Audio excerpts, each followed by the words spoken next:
sa mga may away, may nasilos, ganun-ganun ng mga babae.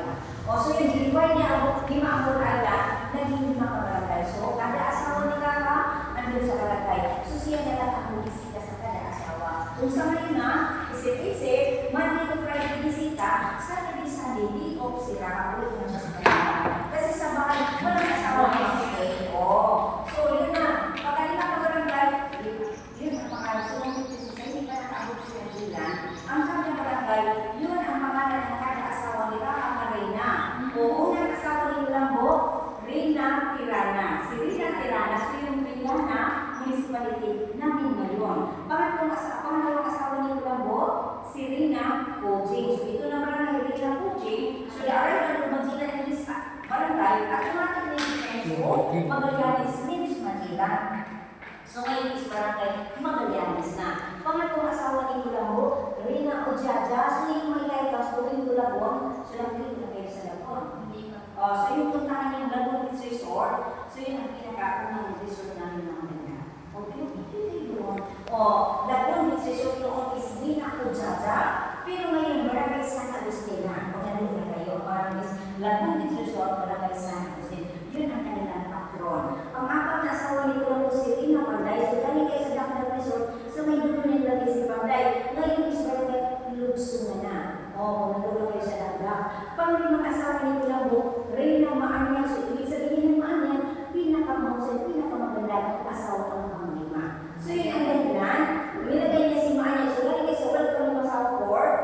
So, yung sunod na barangay, hanggang ngayon yung entrance is Maanyang pa rin. Pero ang pinakawal isa, Bernardo, yun ang kanilang patron. So, yun, ang 5 asawa ni Lambo, na yun ang kanilang nakisla is naging 5 asawa. So, siya. So, ito si Shadow.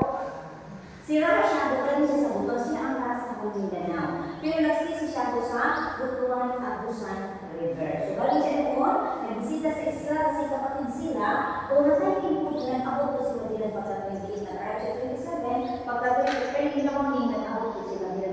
Nagkataon na nag-abot sila sa island. Rara Shadow, Ferdinand Magellan, Father Pedro D. Valderrama, si ang unang pari na Spaniard na record, na nag-misa sa Dinosaurio first, o second mass ng Cebu. Kung magkatulong sa Cebu, nakimanjera si Cross. Kasi second mass, ang nangyari ko sa Cebu at 14. So yung sa Spaniard soldier, right hand daw ni Magellan.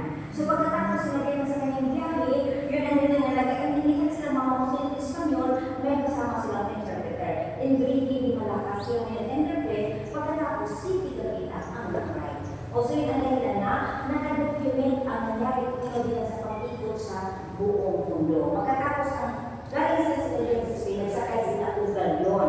Ang pangalan ng Britain si Julian na kanilang sasakyan is Galion. Kasi walang makina, naglayag lang sila ng Spain. Yun ang nakaabot sa ako, Victoria, Trinidad, at Boston, ang tatlong country city. Sila yun. So yung tatlo na yan is from Spain, Brazil, wala nila naabutan sa Pilipinas hanggang Samar. Doon giwan, doon sila wala nakaabot sila Ginan, nag-iwan sila cross doon, walang visa. Continue sila yung Islam, nag-arrive sila sa Limasawa, 28 sa March, so kasama si Shadow na nag-welcome. 28 nag-abot, 29 first letter pa, pagka 30 nag-arrive si Christ, 31 persons in the Philippines. Pagkatapos ng visa, ito ang unang cross, balik sila sa shore, may second cross accident na sa big cross. So hindi pa kayo nag-abot doon sa big cross. Nasaan kayo yung Torcendo, at Tricycle, so inaakit doon. Kasama din sa board.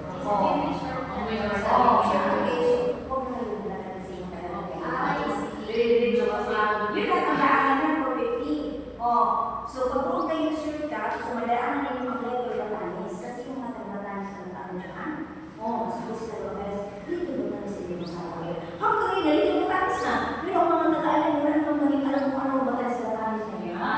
Yung mga taga-matanis na nagpapangalan dyan sa tuto. Resort, Lahore, pwede pa maganda, pwede pa kayo magparola, Chinesa, pagkatapos yun ang mga magandang resort namin na may mga rock formation. Yung Lahore,